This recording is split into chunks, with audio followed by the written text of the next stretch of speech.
कक्षा 9th गणित प्रश्नावली 1.2। प्रश्नावली 1.2 का पहला क्वेश्चन है, नीचे दिए गए कथन सत्य है या असत्य है, कारण के साथ अपने उत्तर दीजिए। पहला क्वेश्चन देखिए, प्रत्येक अपरिमेय संख्याएं एक वास्तविक संख्याएं होती हैं। बताइए कथन जो है ये कथन सत्य है या असत्य।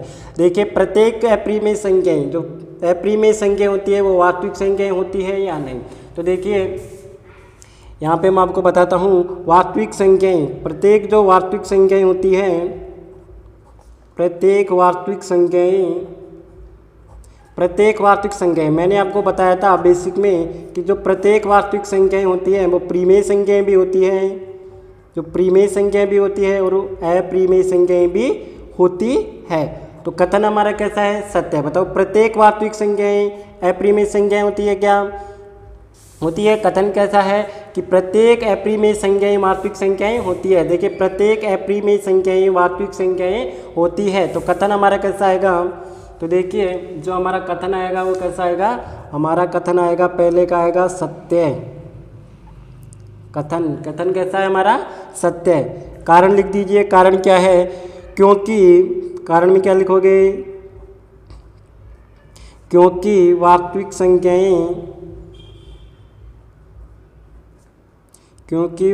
संख्या अप्रिमेय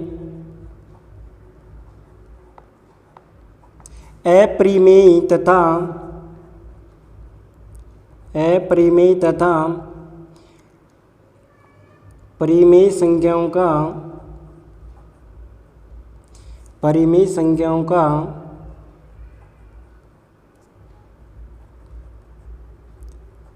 संख्याओं का संग्रह है। क्योंकि वास्तविक संख्याएं अप्रिमेय तथा प्रिमेय संख्याओं का संग्रह है, इसलिए यह कथन कैसा होगा, सत्य होगा। देखिए दूसरा कथन देखिए, संख्या रेखा का प्रत्येक बिंदु √m के रूप का होता है जहां m एक प्राकृत संख्या है। बताइए ये जो कथन आएगा वो सत्य आएगा या असत्य आएगा। देखिए यहाँ पे देखिए दूसरा है, जैसे मैं एक संख्या रेखा लेता हूँ, ये मैंने क्या लिया, एक संख्या रेखा ले लिया। यहाँ पे 0 आएगा, 1 आता है, 2 आता है, फिर आगे ऐसे 3 आ गए। यहाँ पे माइनस में आएगा -1, -2 और इधर -3 ले लिया। अब जो ये कथन बोल रहा है कि संख्या रेखा का प्रत्येक बिंदु √m के रूप का होता है जहाँ m एक प्राकृत संख्याएं हैं। देखिए वो जो प्राकृत संख्याएं होती है वो कैसी होती है, 1 2 3 4 5, ये सभी क्या होती है, प्राकृत संख्याएं होती है। ये सभी क्या होगी, प्राकृत संख्याएं होगी। तो ये कथन बताइए कैसा होगा कि संख्या रेखा का प्रत्येक बिंदु √m के रूप का होता है क्या। देखिए यहाँ पे जो प्रत्येक बिंदु है √m के रूप का नहीं होता है, √m के रूप का नहीं होता है। जैसे मैं लेता हूँ कि √1, जो प्रत्येक प्राकृत संख्या है √1। बताइए √1 का √ कितना होता है, 1। जैसे m बराबर ले लीजिए √2। अब देखिए √2 का √ क्या होगा, √2, क्योंकि √2 का फिक्स √ नहीं निकलता है। √3 देखिए, √3 का भी क्या होता है, √3 होगा। अब देखिए √4 का √ कितना होता है, 2। तो प्रश्न कह रहा है कि संख्या रेखा का प्रत्येक बिंदु √m के रूप का होता है जहां m एक संग्रह प्राकृत संख्या है। देखिए प्रत्येक बिंदु, ये कैसी है कि प्रत्येक बिंदु √ के रूप में नहीं होता है। ये देखो ये √ के रूप में नहीं है, तो कैसा है कथन हमारा, असत्य। ये जो कथन आएगा वो कैसा आएगा, असत्य आएगा। कारण क्या है, कारण में लिख दीजिए। जैसे कोई उदाहरण देखिए, क्योंकि जैसे कोई उदाहरण देखिए, क्योंकि √2 संख्या रेखा पर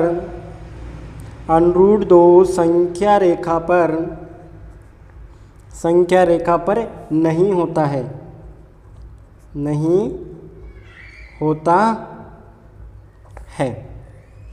√2 संख्या रेखा के रूप में नहीं होता है। अगला क्वेश्चन देखिए, अगला क्वेश्चन है क्या हमारा, प्रत्येक वास्तविक संख्या एक अप्रिमेय संख्याएं होती है। बताइए प्रत्येक जो वास्तविक संख्याएं होती है वो अप्रिमेय संख्याएं होती है क्या, नहीं। प्रत्येक वास्तविक संख्याएं अप्रिमेय संख्याएं नहीं होती है।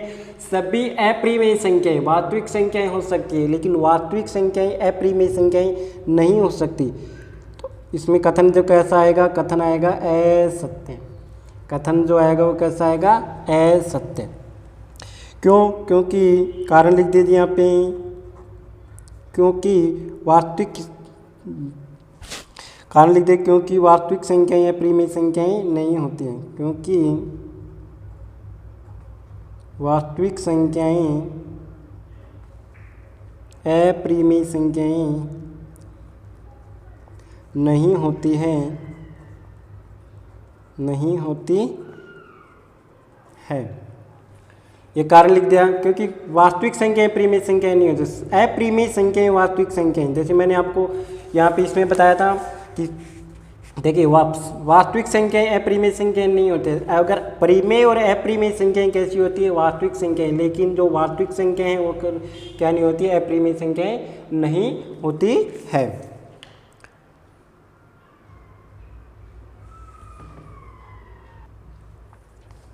क्वेश्चन नंबर 2 देखिए, क्या सभी धनात्मक पूर्णांकों के वर्गमूल अपरिमेय होते हैं?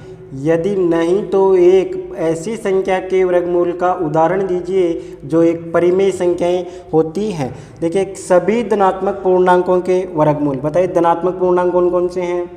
0, 1, 2, 3, 4, 5। हमें धनात्मक पूछा है तो धनात्मक लेंगे। सभी धनात्मक पूर्णांकों के वर्गमूल अपरिमेय होते हैं। जैसे मान लीजिए मैं 1 लेता हूँ, 1 का अंडर रूट कितना होगा? 1 का अंडर रूट कितना हुआ? 1। जैसे मैं 2 लेता हूँ तो 2 का अंडर रूट कितना होता है? अंडर रूट 2 होता है। अंडर रूट 3 लेता हूँ तो 3 का अंडर रूट कितना होता है? अंडर रूट 3 होता है। अंडर रूट 4 लेता हूँ तो 4 का अंडर रूट कितना होता है? अंडर रूट 2 होता है। अब बताइए एक तो क्या है? एक परिमेय संख्या है, एक क्या है? परिमेय संख्याएं। अंडर रूट 2 क्या है? बताइए अंडर रूट 2 जिसका फिक्स अंडर रूट नहीं निकलता है वो संख्या किस में आती है? अपरिमेय संख्या में आती है। तो अपरिमेय संख्याएं किस में होगी? अंडर रूट 2 भी क्या होगी? अपरिमेय संख्याएं। अंडर रूट 3 कैसी है? ये भी अपरिमेय संख्या है। अंडर रूट 3 भी अपरिमेय संख्या होगी। अंडर रूट 2 क्या है? परिमेय संख्या है। 2 भी क्या है? परिमेय संख्या है, क्योंकि 4 का फिक्स अंडर रूट निकलता है। जिसका फिक्स अंडर रूट निकलता है वो कहलाती है परिमेय संख्याएं, जिसका फिक्स अंडर रूट नहीं निकलता वो कहलाती है अपरिमेय संख्याएं। तो बताइए क्या सभी धनात्मक पूर्णांक के वर्गमूल अपरिमेय होते हैं? सभी नहीं होते हैं। कथन कैसा है? सभी नहीं होते हैं। तो क्या है? यदि नहीं तो एक ऐसी संख्या के वर्गमूल का उदाहरण। कथन कैसा होगा? नहीं होते हैं। तो हम लिख देंगे यहाँ पे आंसर में नहीं होते हैं, नहीं होते हैं। सभी धनात्मक पूर्णांक के वर्गमूल अपरिमेय नहीं होते हैं। नहीं तो एक ऐसी संख्या का वर्गमूल उदाहरण देना हमें। उदाहरण में देख लीजिए। उदाहरण देखिए, जैसे मान लीजिए कोई भी उदाहरण दीजिए कि अंडर रूट 1 हो गया, अंडर रूट 4 हो गया, अंडर रूट 16 हो गया, ऐसे ही अंडर रूट 64 हो जाएगा आगे तक। क्वेश्चन नंबर 3 देखिए, दिखाइए कि संख्या रेखा पर अंडर रूट 5 को किस प्रकार निरूपित किया जा सकता है। हम एक संख्या रेखा खींचने हैं और उस पर अंडर रूट 5 हमें प्रदर्शित करना है। तो आप इसे किस तरह से निरूपित करोगे? तो चलिए हम देखते हैं। तो सबसे पहले हम क्या करेंगे? देखिए सबसे पहले हमें आपको एक संख्या रेखा खींचना है। सबसे पहले आपको यहाँ से एक संख्या रेखा खींचना है।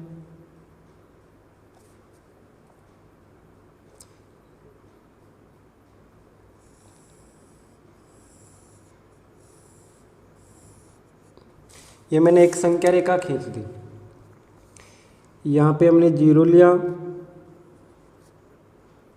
यहाँ पे हम 1 लेते हैं, यहाँ पे 2 लेंगे, यहाँ से 3 लेंगे, इधर लेंगे माइनस में। माइनस का 1 हो गया, माइनस का 2 हो गया और माइनस का 3 हो गया। सबसे पहले हम लेंगे संख्या रेखा पर। अब हमें देखिए अंडर रूट 5 को प्रदर्शित करना है। तो इसके लिए हम क्या करेंगे? सबसे पहले देखिए अंडर रूट 5 लेंगे। अंडर रूट 5 को हम भी करना है प्रदर्शित। तो सबसे पहले हम समकोण त्रिभुज की सहायता से, देखिए ये बना दिया मैंने समकोण त्रिभुज।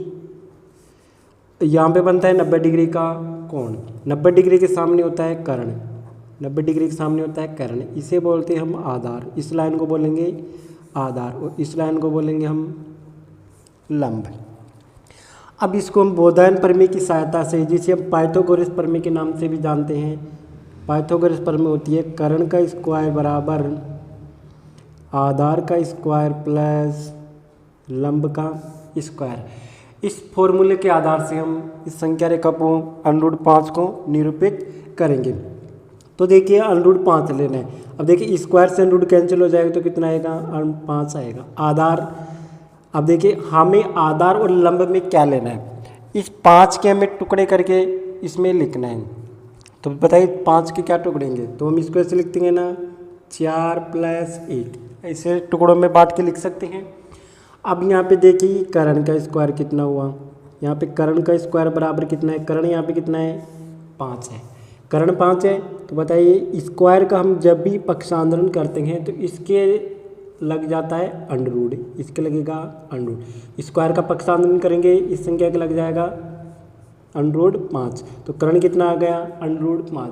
अब लेना है हमें आधार। अब हम करेंगे आधार का स्क्वायर। बताइए आधार कितना है, यहाँ से 4 है, स्क्वायर का पक्षांतरण करेंगे तो क्या लगेगा इसके √। तो √4 आ गया, √4 का रूट होता है 2। अब लेंगे हम लंब का स्क्वायर। देखिए लंब कितना है हमारा 1, स्क्वायर हटाएंगे तो क्या लगेगा इसके √। तो 1 का √1 कितना होता है 1। अब हमें देखिए आधार तो लेना है हमें 2, ये जो आधार है ये तो हमें लेना है 2, लंब लेना है हमें 1, और जो कर्ण है वो लेना है √5। तो हमें देखिए वापस इस संख्या रेखा पे आएंगे, इस संख्या रेखा पे हमें √ प्रदर्शित करना है √5। तो सबसे पहले हमें देखिए आधार, सबसे पहले हमें आधार तो लेंगे यहाँ से। देखिए इसमें देखिए हमें आधार, सबसे पहले हम आधार कितना लेंगे, यहाँ से 2 लेंगे, और जो लंब है वो लेंगे 1, और जो कर्ण है वो लेंगे √5। जो √ में संख्या होती है ना उसको आपको हमेशा कर्ण मानना है, ये ध्यान में रखना। √ में जो संख्या होती है आप उसको हमेशा कर्ण मानोगे। अब हमें देखिए आधार 2 लेना है, मतलब आधार 2 लेना है। तो देखिए यहाँ से हम इसको प्रदर्शित करेंगे, आधार लेना है हमें 2, मतलब यहाँ से लेके यहाँ तक जो ये जो लाइन है ये इसको मानेंगे हम आधार। देखो यहाँ से लेके यहाँ तक बन जाएगा आधार। आधार हमने 2 माना, लंब कितना माना 1 माना। तो हम देखिए, तो हम चांदे की सहायता से देखिए यहाँ से आधार कितना माना है 2, यहाँ से यहाँ तक आधार मानेंगे 2। अब चांदे की सहायता से हमें 1 सेंटीमीटर का खींचेंगे, हम यहाँ से 90 डिग्री का कोण बनाएंगे, यहाँ से 90 डिग्री का कोण बनाएंगे, और 1 सेंटीमीटर का खींचेंगे हम चाप। ये इसको ये हो गया लंब हो गया। अब हमें लंब कितना लेना है 1 लेना है। ये देखो 1 सेंटीमीटर का मैंने चाप लिया, 1 सेंटीमीटर का यहाँ से चाप लिया, और इस पे यहाँ पे लगाएंगे हम चाप। यहाँ पे चाप लगा दिए यहाँ पे चाप। अब इसको हम मिला देंगे इसको 0 से, इसको मैंने मिला दिया 0 से, इसको आपको मिलाना है 0 से। अब देखो ये जो लाइन है ये तो कितना माना आधार कितना था हमारा 2 आया, लंब कितना हो गया 1, आधार हमने 2 माना, लंब आ गया 1। ये जो आया ये आया √5, कर्ण जो कर्ण है वो कितना आएगा √5। इसके बाद में हमें देखिए ये जो हमारा कर्ण आया है ये इसको यहाँ से इतना चाप लेंगे, और हमें √5 प्रदर्शित करना है कि √5 कहाँ पे आएगा। तो हमें देखिए यहाँ पे हमने प्रकार रखा, इतना लेंगे। अब यहाँ से हम चाप काटेंगे यहाँ से। अब देखो यहाँ पे इसने काटा, यहाँ पे इस लाइन को प्रतिच्छेद किया, तो यहाँ पे जिसने काटा तो यहाँ पे कितना आएगा √5, तो इस लाइन पे आएगा √5 यहाँ पे। तो इस प्रकार आप √ वाली संख्याओं को संख्या रेखा पे प्रदर्शित कर सकते हो। अगर आपको मेरे द्वारा पढ़ाया गया वीडियो को अगर आपको पसंद आया है तो प्लीज़ चैनल को सब्सक्राइब कर दीजिए। अब हम चलते हैं अगले क्वेश्चन की तरफ। देखिए क्वेश्चन नंबर 4। क्वेश्चन नंबर 4 में हमें संख्या रेखा पर हमें प्रदर्शित करना है √2, √3, √4 को हमें संख्या रेखा पर प्रदर्शित करना है। वैसे ही करेंगे जैसे हमने पिछले तीसरे क्वेश्चन में हमने किया था। जैसे हमने अब देखिए अंडर रूट, सबसे पहले हमें अंडर रूट 2 को प्रदर्शित करेंगे। किसको करेंगे? अंडर रूट 2 को प्रदर्शित करेंगे। वही लेंगे, बोधायन प्रमेय के आधार पर समकोण त्रिभुज बनाएंगे। ये होता है कर्ण होता है, ये होगा आधार हो जाएगा, ये हो जाएगा लंब हो जाएगा। अब देखो कर्ण का स्क्वायर, बोधायन प्रमेय क्या होती है? कर्ण का स्क्वायर प्लस बराबर आधार का स्क्वायर प्लस लंब का स्क्वायर। अगर हम कर्ण कितना ले दो, देखिए स्क्वायर से क्या आ जाएगा? अंडर रूट कैंसिल, तो कर्ण कितना आ जाएगा? 2। अब हमें 2 को टुकड़े में डिवाइड करना है, टुकड़ों में बांट देंगे। अगर मैं इसको लेता हूँ कि 1 + 1, आधार भी कितना हो जाएगा? 1, और लंब भी कितना हो जाएगा? 1 हो जाएगा। अब यहाँ पे देखिए जो कर्ण आया, कर्ण का स्क्वायर बराबर कितना आया? 2 आया। अगर मैं स्क्वायर उठाता हूँ तो इसके क्या लगेगा? अंडर रूट, तो कर्ण कितना हो जाएगा? Under root 2। अब इसका अंडर रूट नहीं निकलता है तो कितना हो जाएगा? Under root 2। अब हम लेंगे आधार का स्क्वायर, आधार कितना आया? 1, स्क्वायर उठाएंगे तो इसके क्या लगेगा? अंडर रूट, तो आधार कितना आएगा? 1 अंडर रूट। 1 का अंडर रूट कितना होता है? 1 होगा, 1 का अंडर रूट होगा 1। अब हम लेते हैं लंब, लंब का स्क्वायर, लंब कितना आया? 1, स्क्वायर उठाएंगे तो क्या लगेगा?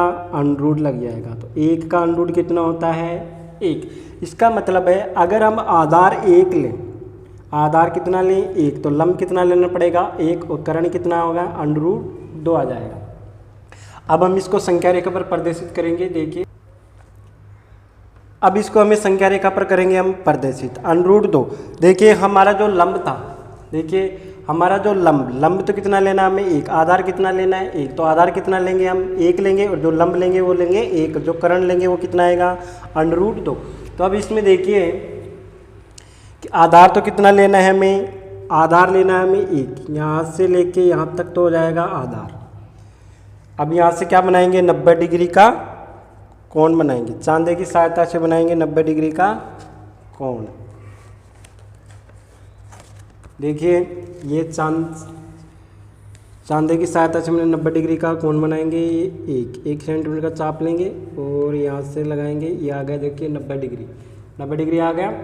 अब इसको हम से इस यहाँ से मिलाएंगे, ये देखिए ये हो गया, ये हो गया 90 डिग्री, 90 डिग्री हो गया। अब हमें करना है 1 सेंटीमीटर का चाप लेना है, 1 सेंटीमीटर का चाप लेना है। लंब कितना लेना है हमें? 1। यहाँ से प्रकार को रखेंगे और यहाँ पे हमें 1 सेंटीमीटर का लगाएंगे चाप। यहाँ से हमने 1 सेंटीमीटर के लगा दिया चाप। अब हम इसको मिला देंगे 0 से, इसको मिला दिया हमने 0 से मिला देंगे, 0 से मिला दिया। अब देखिए लंब कितना लिया था हमने? 1, तो बताइए ये जो आया ये क्या होगा हमारा? कर्ण। कर्ण कितना है? अंडर रूट 2, तो कर्ण कितना आएगा यहाँ पे? अंडर रूट 2 आ गया, अंडर रूट 2 आ गया। अब हमें यहाँ से देखिए ये लेना है, प्रकार लेना है यहाँ तक का, और यहाँ से क्या करेंगे हम? चाप लगाएंगे, 0 पे रखेंगे इसको चाप, और यहाँ से अंडर रूट 2। तो देखिए यहाँ पे कितना आएगा? अंडर रूट 2, यहाँ पे प्रदर्शित हो जाएगा अंडर रूट 2, यहाँ पे प्रदर्शित होगा अंडर रूट 2। अब हमें लेना है अंडर रूट 3 को, अब हमें अंडर रूट 3 को प्रदर्शित करना है। तो देखिए अंडर रूट 3 को करेंगे हम प्रदर्शित, वही काम करेंगे। सबसे पहले लेंगे समकोण त्रिभुज की सहायता से बोधायन प्रमेय वाला सूत्र। तो कर्ण का स्क्वायर बराबर आधार का स्क्वायर प्लस लंब का स्क्वायर, ये लेंगे। अब जिसमें देखिए जो हमारा कर्ण है, बताइए मैंने आपको बताया था जो अंडर रूट 3 है, इसको हमेशा आपको क्या मानना है? कर्ण। तो कर्ण कितना आएगा? 3, स्क्वायर से अंडर रूट कैंसिल हो जाए, कितना बचेगा? 3। अब इसको हमें टुकड़ों में बांट देंगे, तो ये हो जाएगा 2 + 1। अब देखिए जो हमारा कर्ण आएगा, जो हमारा कर्ण स्क्वायर बराबर, कर्ण स्क्वायर कितना आया? 3 आया। तो बताइए स्क्वायर को उठाएंगे तो क्या लगेगा इसके? अंडर रूट, तो कितना हो जाएगा? Under root 3। अब लेंगे हम आधार, क्या लेंगे? आधार का स्क्वायर, आधार स्क्वायर बराबर कितना है? आधार कितना आया हमारा? 2 आया।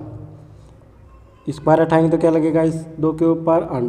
अंडर रूट 2 आ जाएगा। अब आएगा लंब, अब हम लेंगे लंब लेंगे। देखिए लंब का स्क्वायर बराबर, लंब कितना है? 1, स्क्वायर उठाएंगे तो इसके क्या लगेगा? अंडर रूट, और 1 का अंडर रूट कितना होता है?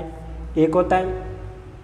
ऐसे ही √4 का देख लें, √4 का भी साथ में ही कर लो। ऐसे ही लेंगे हम √4, इसको भी हम करण की सहायता से, बोधान प्रमेय की सहायता से हल करेंगे। आधार का स्क्वायर प्लस लंब का स्क्वायर। अब देखिए आधार, हमें करण कितना लेना है, √4, 4 होगा, स्क्वायर से रूट कैंसिल हो जाए, क्या बचेगा 4। अब इसको अभी हमें किस में लिखना है, टुकड़ों में लिखना है। तो कैसे लिखेंगे हम, इसको लिख देंगे 3 + 1 हो जाएगा।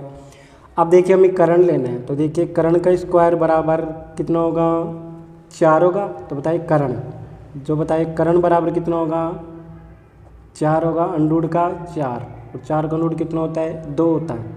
अब हमें लेना है आधार, आधार के स्क्वायर लेंगे। देखिए आधार का स्क्वायर बराबर, आधार कितना हमारा 3, स्क्वायर उठाएंगे तो इसके क्या लगेगा, √, तो √ के 3 हो जाएंगे। इसके बाद लेना हमें लंब, लंब का स्क्वायर, लंब कितना है हमारा 1 है। तो बताइए स्क्वायर उठाएंगे तो क्या लगेगा, √1, तो ये लंब कितना हो जाएगा 1।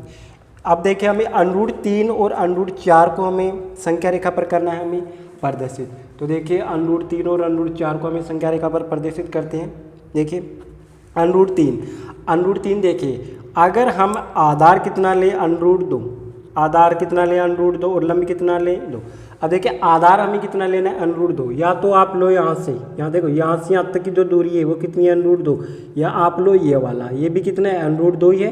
या तो आप ये लो या आप ये लो, दोनों में से एक को लो किसी को। मैं इसको ले लेता हूँ, इसको ले लेता हूँ। अब आपको √3 हमें प्रदर्शित करना है, तो आप चांदे की सहायता से आपको लेना है 90 डिग्री का यहाँ पे लंब खींचना है।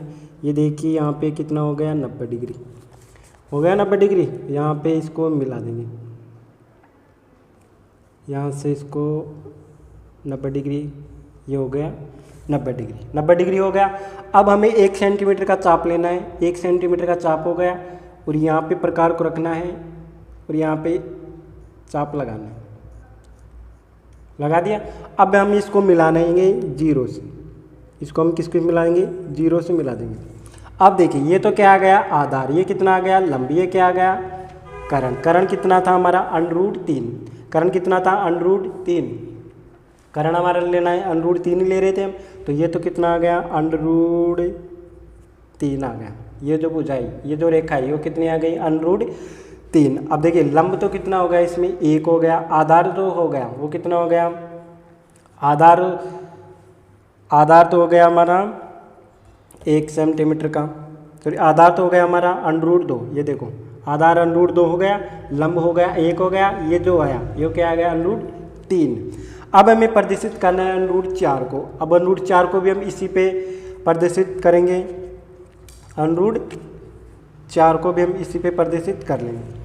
अब देखिए हमें एक चीज़ और करनी है इसमें, देखो यहाँ से यहाँ तक आपको प्रकार लेना है, √3 दर्शाने, यहाँ से आपको प्रकार लेना है जितना हमने चाप काटा था, और इसको हम आगे तक इसको मिला देंगे। तो देखिए यहाँ पे जो आएगा वो आएगा √3, तो यहाँ पे जो आएगा वो आएगा √3 आएगा, यहाँ पे रख देना √3 आ गया। अब देखिए ये जो रेखा है वो कितना आएंगे, √3 आ गई। अब हम क्या करना है, √4 लेना है, √4 लेंगे। अब देखिए √4 में आधार तो कितना है, 3 है, तो आधार कितना मानेंगे हम, 3, और लंब कितना मानेंगे हम, 1, और करण कितना मानेंगे हम, करण आप इसमें √4 मान लो, √4 ही मान लो इसमें करण।